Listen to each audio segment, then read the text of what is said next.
welcome to this episode of We Need Each Other. I have been looking forward to talking to these young ladies because, we're in different times now than since the murder of George Floyd. I mean, everything is pre George Floyd and post George Floyd these days, and even the Derek Chauvin sentencing.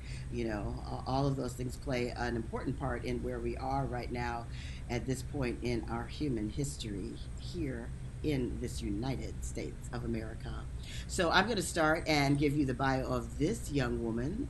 Her name is Nicole Osunsami. She is a third-year law student at Loyola Law School. She is a student member of Loyola Law School's Faculty, Equity, and Inclusion Committee, where she serves as a student liaison between students and faculty on diversity and inclusion matters. I love that. She served as the 2020 through 2021 president of Loyola's Black Law Student Association and is the incoming vice president of the Day Student Bar Association. In addition to her leadership roles, Nicole is also a certified law student working in juvenile innocence and fair sentencing clinic. Nicole is currently a summer associate at Goodwin Procter, focusing on cutting-edge technology and life science matters. Upon graduation, Nicole hopes to continue working in the technology space while also helping resolve the obstacles of diversity and inclusion in the legal profession. Thank you, Nicole, because there are obstacles. Thank you, and welcome, Nicole. Thank you for having me, Francesca. And we have also Beatrice Greenberg. She is a third-year law student at Loyola Law School, graduating in May 2022. She is a certified law student in both the Juvenile Justice Clinic and the Juvenile Innocence and Fair Sentencing Clinic, where she represents indigent juveniles in the delinquency system and adults who were convicted and sentenced as juveniles. She serves as the 2020 through 2021 Advocacy Chair of Loyola's Black Law Students Association, as a section representative of the Criminal Law Society and a member of both Loyola Law School's Faculty-Led Equity and Inclusion Committee and Tuition Committee. She is the incoming president of the Criminal Law Society and social chair for the Black Law Students Association. Beatrice is currently a certified law clerk for the Los Angeles County Public Defender's Office, where she hopes to continue working after graduation and becoming a member of the bar. Absolutely. Beatrice is an abolitionist and advocate. She hopes those ideals continue to fuel her in her life and work for decades to come. Beatrice, I'm sure that they will. So we welcome both of you to this episode of A Seat at the Table. And just to explain, I knew that they were law students at Loyola Law School, and it's just been so important to me, even before George Floyd, about our Black law students and their importance in this world, because we do live in a system of racism. Every system in this country has its connection to racism, and so much of it is upheld through our legal system. And so I'm so excited and happy to have you here talking with us today. So I'm curious from both of you, whoever wants to jump in first, what motivated you to become a lawyer? What motivated you to go to law school? Yeah, I can start. So I was actually pre-med in undergrad. I went to Howard. I got a biology degree. I did a whole bunch of research. Upon graduation, I was actually doing breast cancer research, and it was lonely. And I was like, maybe this isn't for me. So I decided to kind of maneuver into the legal field by working at different firms, and I wanted to see if I liked it. So I worked at a couple firms in Washington, D.C., and I was doing marketing and business development, and all of the meetings I went to, there was always just white men and a couple of women, and like I was usually only the Black woman or the only Black person in the room whenever I was at these meetings. And then I kind of just inquired about going to law school, and then one of the lawyers pulled me aside and was like, look around the room, like, we need people like you. like, you should Mm. definitely pursue this career path. And I just took that as a sign and took the LSAT, and now I'm here. Well, I'm glad you did because you're doing some stuff already. I mean, you're like in it. So, yay, good. What about you, Beatrice? Yeah, in undergrad, I was a political science major. I thought originally that I wanted to do politics, which is wild now thinking back on it because that's so the opposite of what I would like to do now.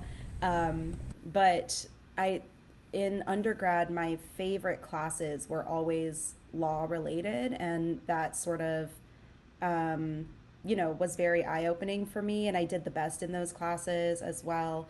And so I established I think it was like a constant or a minor in criminal justice and sociology, something of that nature. I don't remember the name, but I was able to take a lot of those classes, and then also while I was in undergrad, I remember Mike Brown was murdered, and I got really active with the Black Student Association in my undergrad, and there were a lot of people there who we had a lot of conversations about, um, you know, what kind of work we wanted to do and what kind of person we wanted to be and how we wanted to help people.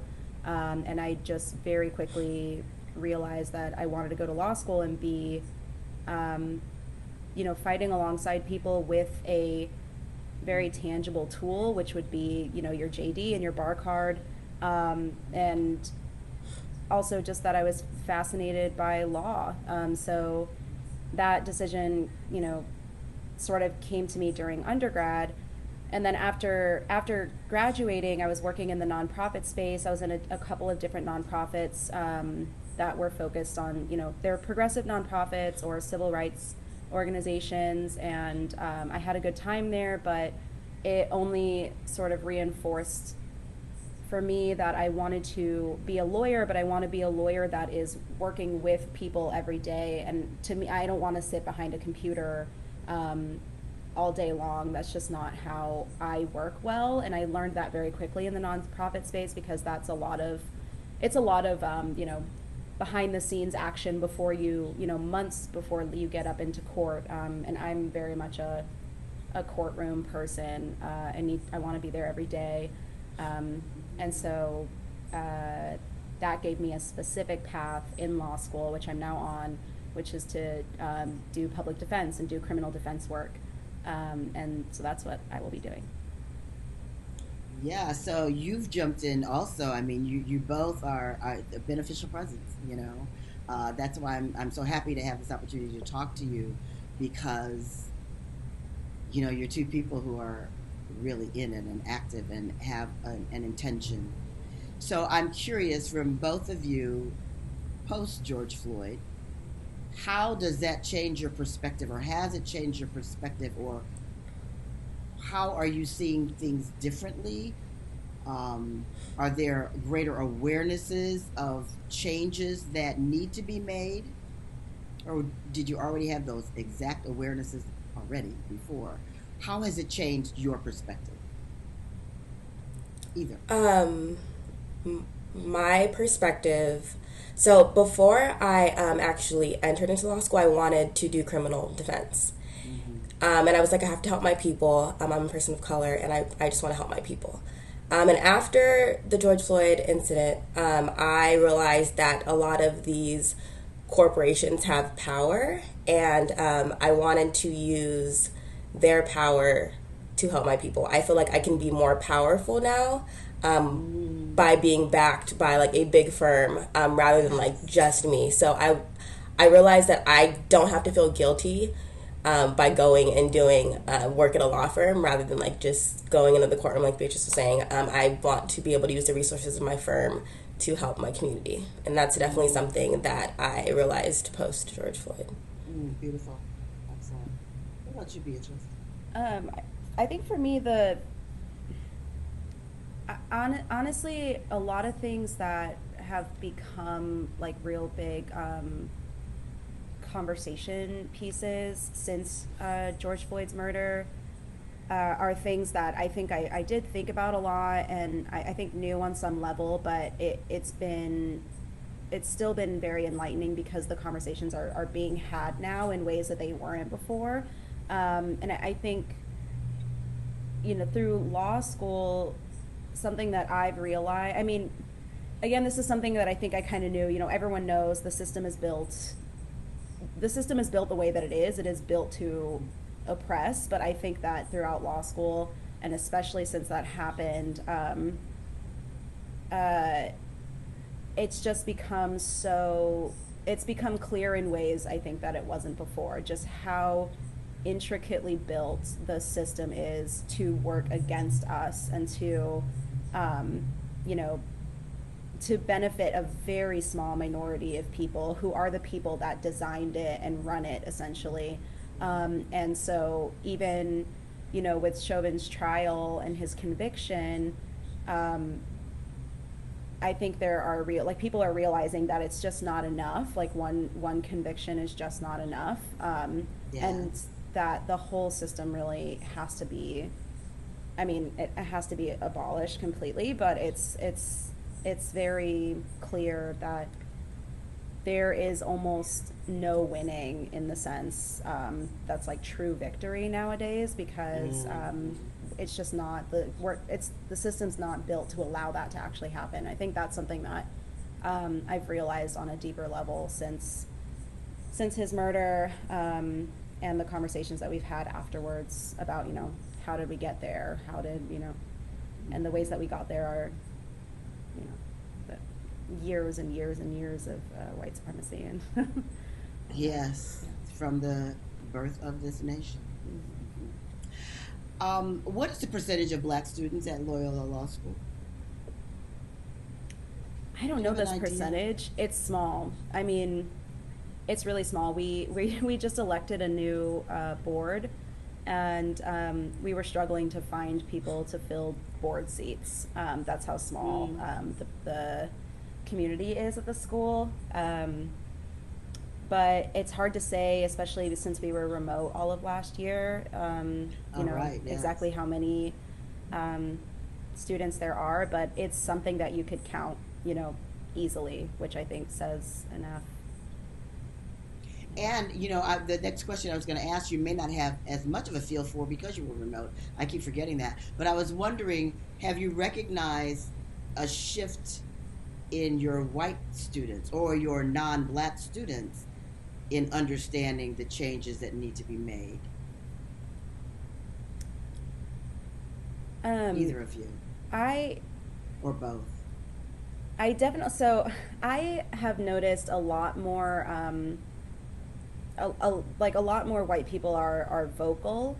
I think in ways that they weren't before, and among the student population, I think definitely I definitely saw it, but I think that that's sort of it's the nature of these things when they happen. I think to me it's very frustrating because people will speak up and post on social media and show up at protests in the moment when it's hot to do so, and then things just peter out, and that has very much happened at the law school and in the like my community of peers at the school, and in general, because that's how things go. If it's not your community, if it's not your cause that you so deeply believe about, you come in and out as it's popular. Like we saw everyone posting black squares, and we saw corporation like businesses saying, we are hiring people, and we are take this seriously, and we're doing all these trainings, and students at my school were posting constantly on social media, but that has very much died out. I think law school especially is like a tough place, in my opinion, for me to expect people to remain radical or to like um, stay in the fight, because law school is so taxing in and of itself, and it's also a very conservative space. So it's a lot easier for people to sort of just settle back into their routine. But so, and I personally, my group of friends, like the people that I interact with a lot at school are, real progressive, pretty radical abolitionists for the most part. And so I guess it's maybe harder for me to say in general because these folks that I talk to, these Mm-hmm. white folks and non-black folks that I talk to, are um, are very good about that and are still, educating themselves and wanting to host events and panels and things. And but otherwise, I've definitely noticed a drop back because in the way that the whole world just stops talking about stuff. Mm-hmm. What have you noticed, Nikki? Yeah, I agree with Beatrice. We've definitely seen a lot of the like performative activism, especially with law school colleagues. I feel like a lot of people feel like they have to be activists just because we are law students. But on the flip side of that, I have noticed a lot of my friends just like being more proactive and being willing to learn the issues surrounding our communities. Like they're always reaching out to me, asking me like what books they should read. Like my old roommate who's white, was reading the new Jim Crow, and there's another book called Why All the Black Kids Sit Together at the Lunch Table, I believe. Ah, I haven't heard Um, of that book, but yeah. Mm-hmm. yeah, and she started reading that, and she was like asking me about the terminology and whether black people prefer to be called like African American or black. And I've had several encounters where people are just like willing to learn and being proactive. So I do appreciate that, and that has definitely been a shift from before. So yeah. Mm-hmm. What shifted for me is I live in the whole metaphysical world, and I've taught classes on intuition and meditation and those kinds of things. But I started teaching a class to white people because, as you know, like you were saying, this person reached out to me, this person reached out to me. Black people were like, "Leave us alone. We're exhausted. Go figure it out." I mean, that's what most people were saying. And so I started teaching a class called Deconstructing Racism, Moving Through Discomfort to Action, specifically for white people, because what I wanted them to understand is, yes, you can read this book and you can hire someone or you can do those things and make this your new friend, but are you looking at your own unconscious bias and racism? Because it's in there and we see it and we feel it. So it's been my way of opening them up to themselves, not just to the situation that's happening out there, but you've got to realize what's happening inside of yourself. So um, all of that works together. It all works together. So you are both a part of Black Law Students Association. Is that what it's called? Black Law Students Association. Tell us Yes. what that is. What is that? You're the president, Nikki. Yes. So yes, I was a former president. Black Law Student Association is a group on campus, not specifically for Black Law students. Anybody can join, but it's basically just like a support group. There's so few of us on campus, so it's really important to have a tight knit like family, almost in a sense, because law school is so taxing and so draining at times. It's really important to build that community for first years when they're coming in, and throughout their time at Loyola. So we're just there like as a support system, helping Black law students and other students along the way. And you had a position. You have a position also, Beatrice. What is your position with the Yeah, so association? last year I was the advocacy chair, and it was a new position that Nikki, came up with during the summer while we were, BLSA had organized a protest, in honor of George Floyd and against police brutality, and I joined in a little bit on that effort, and after that was asked to join the board, which was fantastic. And um, so the advocacy chair position, which was new, was sort of intended to help write this equity demands letter, this petition that we wrote to the school with a list of demands for how to make the law school more equitable and inclusive for Black students and other students of color, and then also to to work with the organization and work with the faculty on advocating for Black students at the school.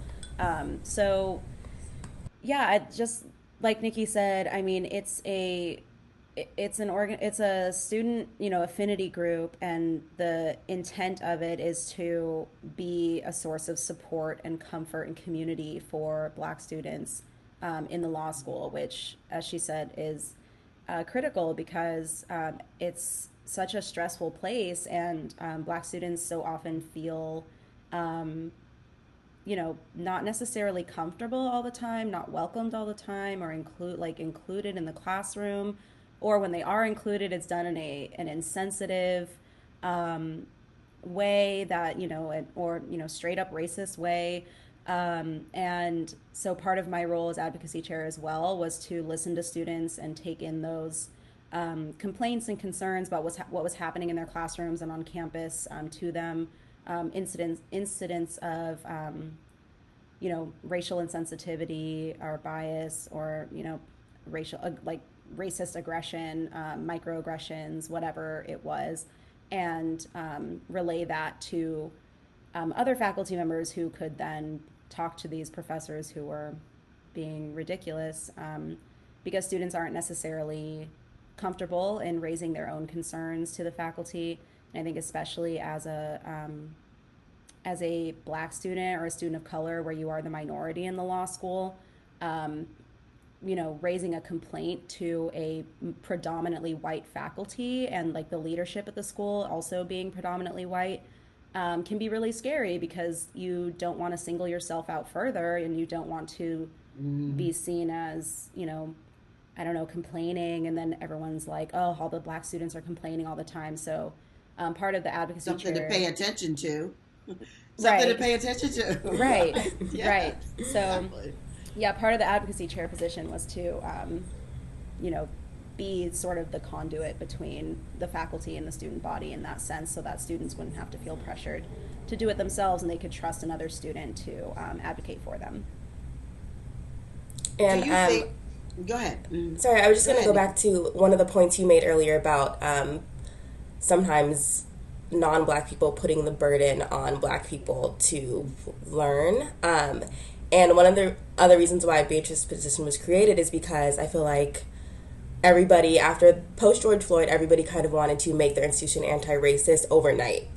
And it was like BLSA was getting slammed with things, and we were like, we need somebody, because we cannot keep up with all the requests and demands. So Beatrice was perfect for the position. Yeah.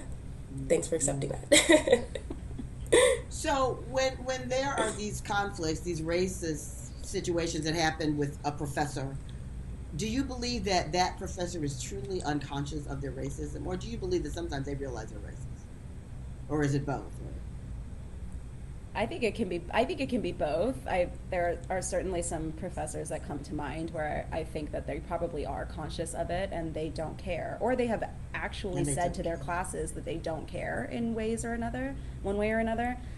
But I do think also it is.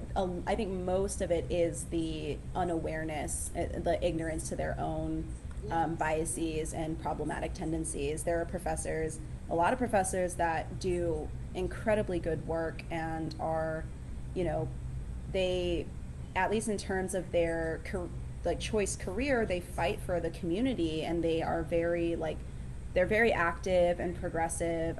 They're liberals, right? And but there's still a level of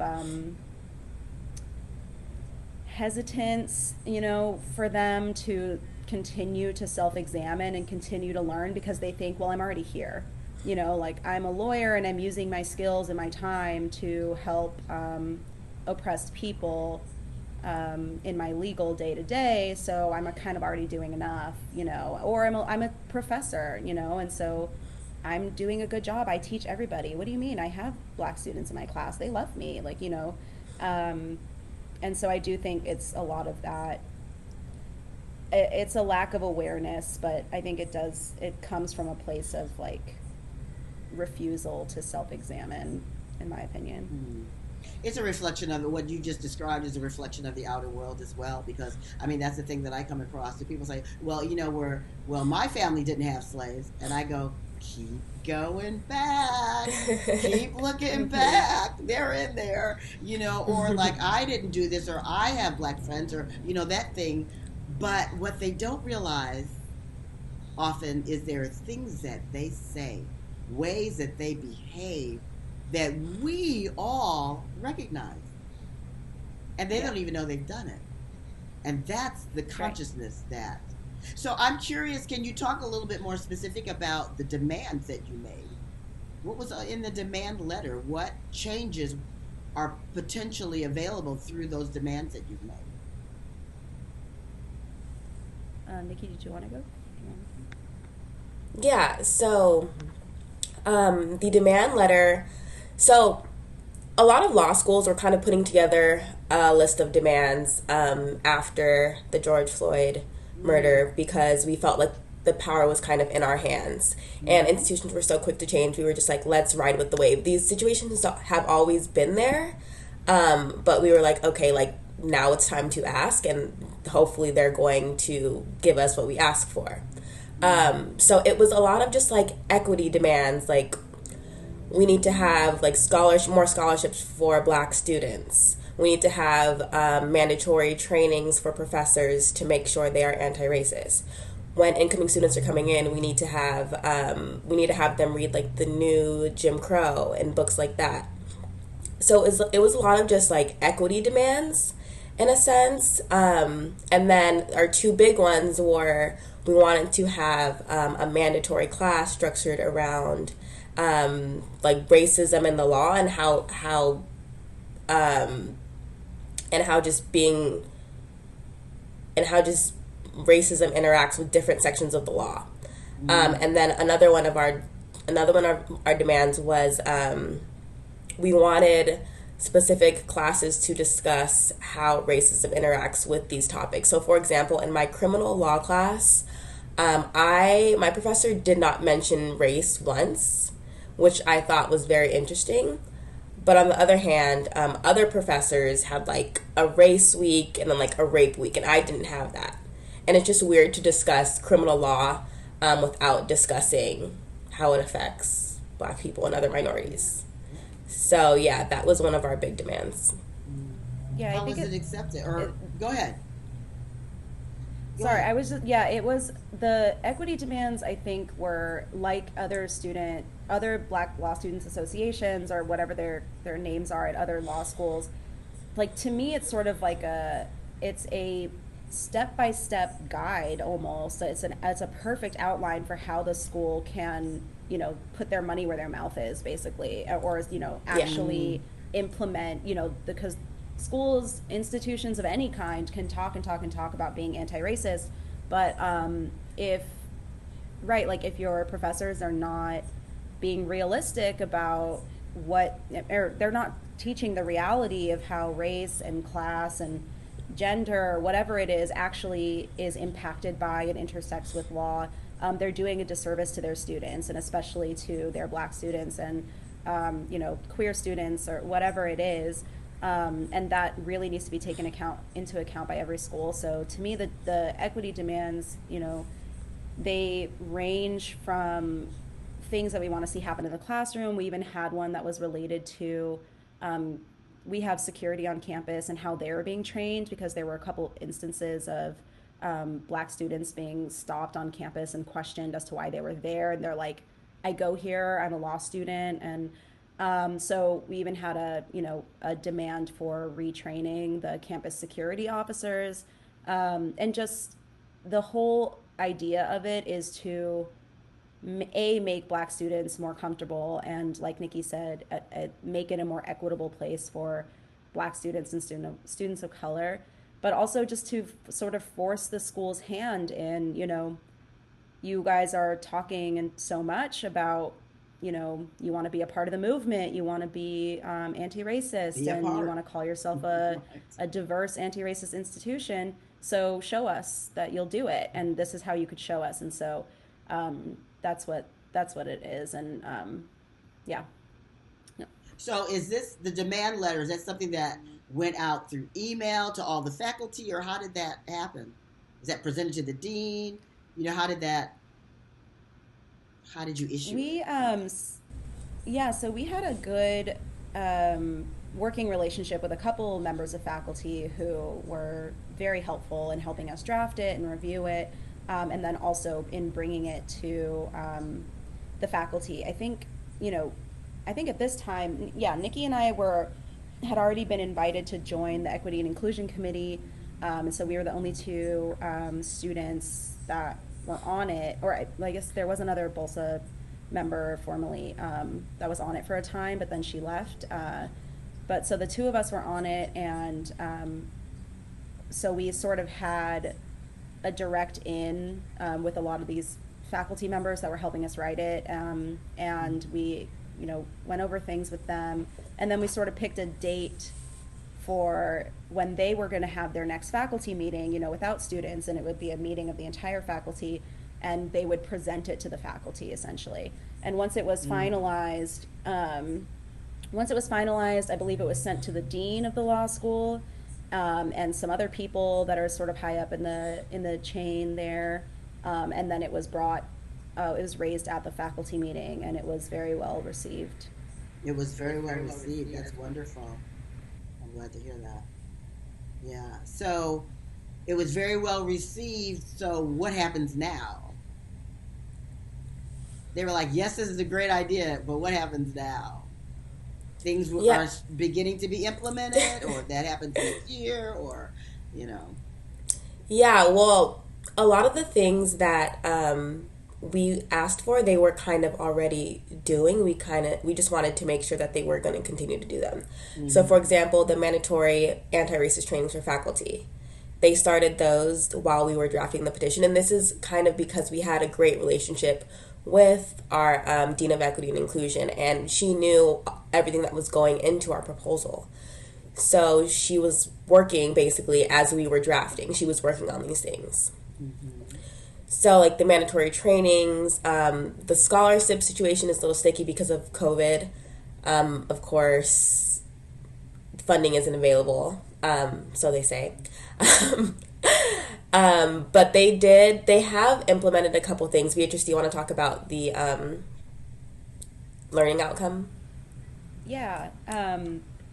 Yeah. So I think one thing that we had originally proposed to be one of the main demands was a mandatory class. That all students would have to take this class in order to graduate. They would have to show units and pass this class or write a paper or something like that to show that they were learning about race in the law. Instead, and then also another demand, which is what we actually got, was for the school to implement what they call a learning outcome. And the learning outcomes basically are like goals of the school. And once a law school sets a learning outcome, the ABA, the American Bar Association, is notified of that, and they come every couple of years to the law school to ask the dean for a write-up, like a report of some kind, to say, how are you meeting your learning outcomes? How are you have to you have to be able to show us that you are actually having students graduate with this knowledge that you say that you are going to be teaching them. So they did adopt a mandatory learning outcome that has professors focus on the intersections of race, class, gender, sexual orientation, ability, and things of that nature. And that was adopted universally by the school. So now, every couple of years, the dean of the law school is going to have to show the ABA how students are understanding the intersection of law and these things, these different markers of someone's identity and personhood. And then recently, before the summer, we got it so that the learning outcome would have to be adopted and actually integrated into every one first year foundational course. And we wanted that to happen. That was really important because the upper division classes, the upper level classes, had already adopted that, but the professors have some discretion, in how that they would personally do it in their classroom, whether or not they would personally bring the learning outcome into their classes. So there's a chance that a student can come and navigate their way through law school and never have to learn any of this stuff the way that it was set up before. So now that it's been adopted so that it's mandatory for all of the first year courses, there's no student that is not going to get at least a snippet of this information. And in your first year, you take criminal law, civil procedure, property law, you take contracts law, and tort law. And I think those are like the main mandatory first year classes. And so now every first year professor of these classes is going to have to know it themselves in order to teach it. But Right. your property professor has to be able to talk about how property law intersects with race and class and gender and all of that stuff. So you can't just have a property class anymore and breeze over the fact that property law essentially started when white people were stealing land from indigenous people here, and they come up with like insane property law to justify that. Or you can't take a property law class and not talk about racial covenants in neighborhoods and how black folks were Mm. excluded from being able to buy property places and stuff like that. I mean, hopefully that will not happen anymore. And then also like Nikki's story about taking a criminal law class and not being taught about race and criminal law, like that is crazy. So with this mandatory integration of the learning outcome, ideally these professors are going to focus a lot more and throughout the entire course, not just for 1 week. We don't want professors just saying like, okay, on this week we're going to talk about race, and Right. they're just going to throw a bunch of statistics out and be like, this is how many 2 and 3 black men will be arrested in their lifetime, whatever, blah blah blah, and just regurgitate statistics that do nothing to help anybody. But actually consistently raise the issue and you know make it clear to students that this is something that as lawyers you're going to have to be conscious of for your entire career. Well, doesn't that require that those professors also do deeper study? Because Yeah. how completely aware are they of the things that they need to talk about? Yeah. So what is required of them in order to be able to teach the class? Yeah, it does require them to do a lot of work on their part, but part of our equity demands was also to have our institution give them the materials to Ah, and equip yes. them to be able to teach these things because we don't want them doing more harm than good, of course. Because as we started off with, there are some professors who are just not aware of what's going on. Mhm. So our plan is for like somebody, Francesca, you'd be perfect to come in and maybe teach them a little something. Mhm. And they can really like navigate their classroom because at the end of the day we got a sense that they also feel awkward still talking about race, Yes, and yes. this is kind Mhm. of how we are in the situation that we are in because we've avoided the conversation for so long. So at the very least, we want to get them comfortable. So the black students in their class are not uncomfortable. Yeah, so that was Yeah. kind of my as you were talking, I was thinking, so the discomfort that the black students have felt, do you believe that they have had a shift to feel a little less uncomfortable to, as an individual student, demand what it is that they need from the class without being concerned about being thought of as a problem or whatever? Do you feel like there's a shift inside of, and I ask that question because I tell white people all the time, the black people that you knew before George Floyd are not the same black people that you're looking at today. They simply are not. We are unapologetic. We're unapologetic about being black. I have a whole t-shirt and hoodie thing about unapologetically black. Um, so do you believe that enough of a shift has taken place within those black students that, so this professor is teaching and maybe there's some things that they don't realize that that student can speak up and help to be a part of the learning, maybe. Does that make sense? Yeah. I Um, guess I'm just asking about the level of comfort. Honestly, so it is really hard to gauge because we've been remote all year. So we Yes. haven't been Uh-huh. in the class with students. But I mean, certainly throughout this year, I was hearing students complain about certain things that happened in classrooms, and they didn't feel comfortable to speak up.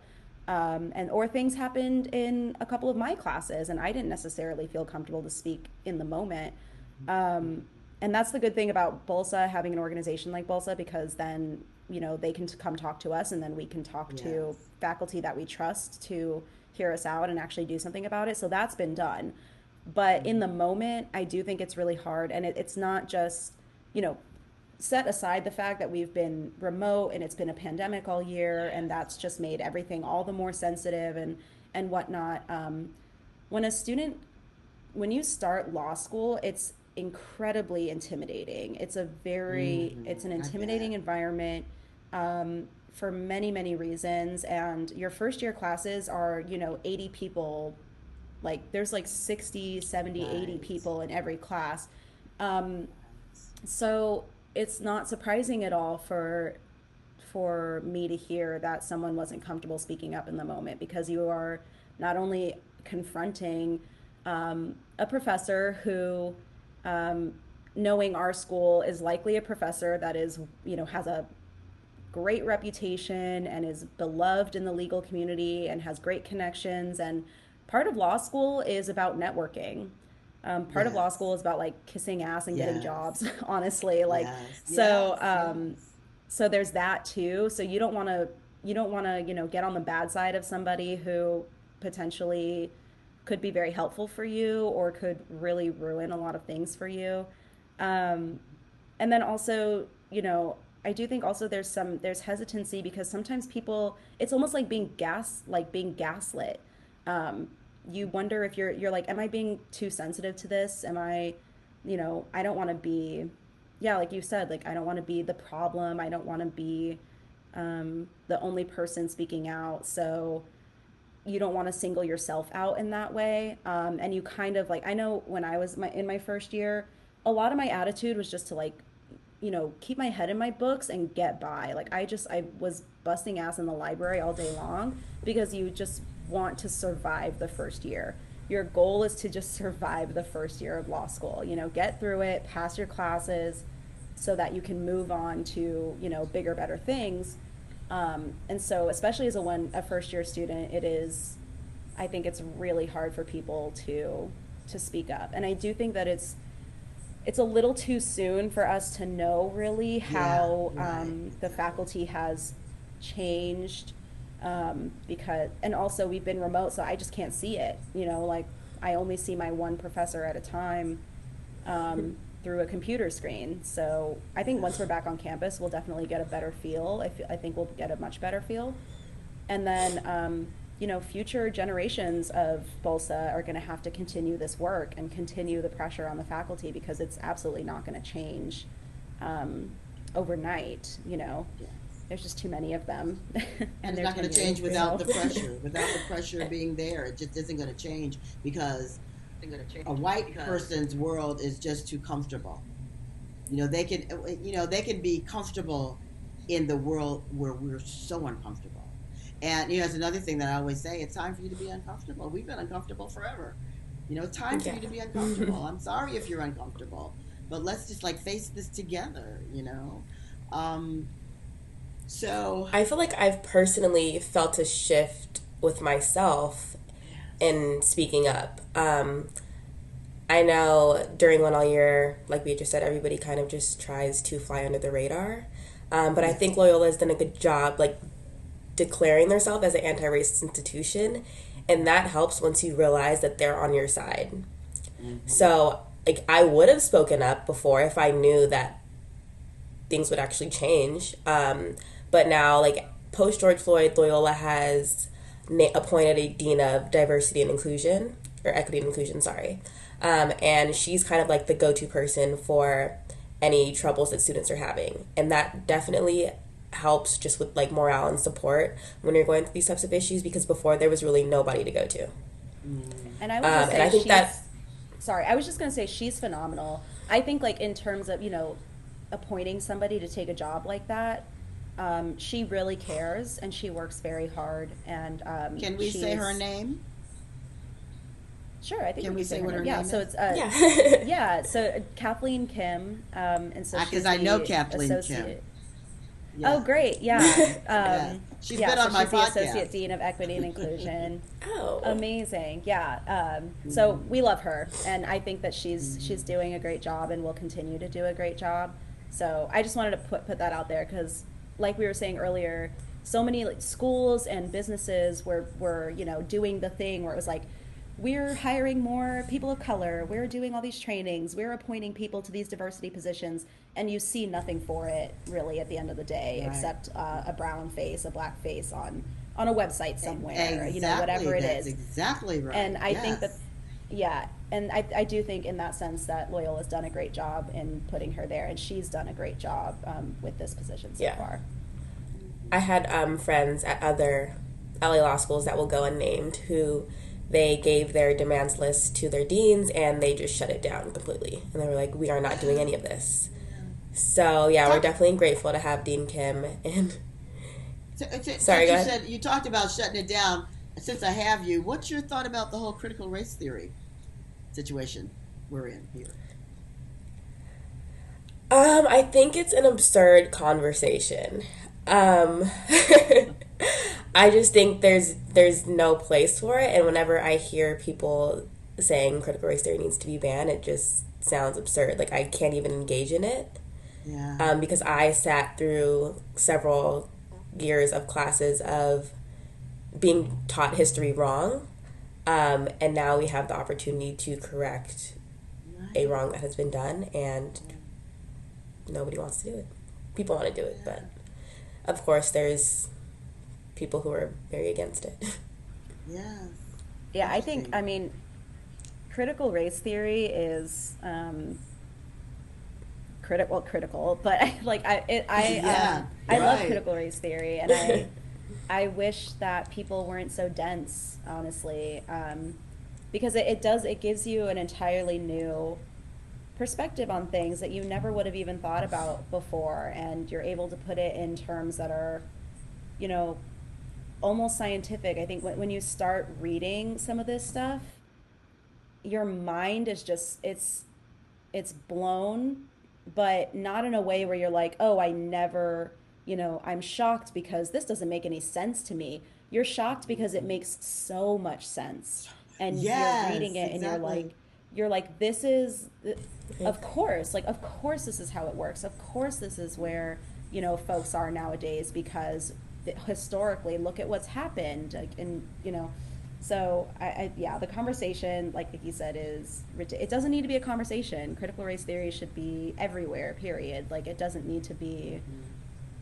Mhm. Yeah, and but the people that are pushing against it are irrelevant to me. They're not in the sense Mm, that mm. many of them are very powerful, but in at least in terms of my personal life, I can just say like, you're irrelevant to me. I don't care about you. Exactly. I agree with you. I agree with you 100%. Ah, yes. It's been so beautiful talking to the two of you. How can other people support you? I mean, is there some kind of way that I can lend support in any kind of way, to what it is, or other than, my thing is I pray always, so I can certainly keep you upheld in prayer. But is there any way that people can support you, or anything that additional that we need to know? Um, Prayers are always welcome. always. um, I maybe if you come across go ahead. just any resources that would benefit faculty, not just in like a legal sense, but I know you said that you were teaching a class to non-black I would folks. love to teach a Um, class to your faculty. I would love to teach a class to your that would be faculty. amazing. Yes.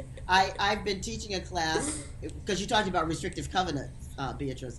I have been teaching a corporate class to Compass Real Estate. And there was an Cool. unawareness from some of them that the language of restrictive covenants still exists. And so some of them have gotten on this bandwagon to support the legislature to take that language completely out. Because even though it's not in your paperwork when you buy your house today, you know, it still exists. And again, I'm the metaphysical world. There's a vibration that it's holding. So get the language gone. It needs to be gone completely, and that's something that's Yeah. happening. And a lot Yes. of them weren't even aware of it. So I mean, there are so many things that people are not aware of, even in their own industry.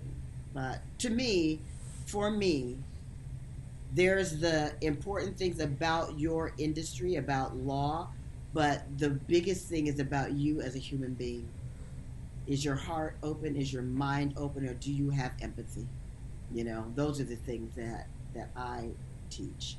But enough about me. We were talking about you. So yes, support for Oh, the I love that. faculty. Mm-hmm. Yeah, and I think for me, like, um, I think, like, life extends beyond law school, and Mm-hmm. obviously law extends beyond law school, and I think um, what bothers me so deeply is, like I was saying earlier, people that get super impassioned in the moment because it's all over social media and all over the news and they want to be a part of it, and then fall off. That is something that hurts me so deeply and hurts everybody I Yes. know. And so I think, honestly, for me, like, the best way that you can support, law students, black law students, black people in general, is to keep the fire and, like, um, stay learning, stay, criticizing, and stay growing, and also, be aware of how lucky you are, like recognizing your luck and your privilege and, like, the situation. It's sort of like, something I've been hearing a lot lately in the public defense world is, there but for the grace of God go I, right? That's something, Mm-hmm. especially when, if you really learn about how the legal system is, like, you could end up in a bad way so quick, and you will be destroyed by this system. Like, there's no, once you're in it, it is so hard to get out. And I am thinking, particularly about a lot of criminal law, but really in any sense, like, if you're in debt and they come after, and the government's coming after you, how do you It's get out true. of that? Like, how, if Yeah. you're in a situation where you can't pull yourself out of poverty because you are unable to get a job or whatever it is, like, um, I think people just need to continue to think about this. And I think when you start thinking about it and start realizing how lucky you are to not be in some of these situations, that will really make you want to change some things, because, Mm. there but for the grace of God go I. Like, that could happen to That's anyone at right. any time. And I think that,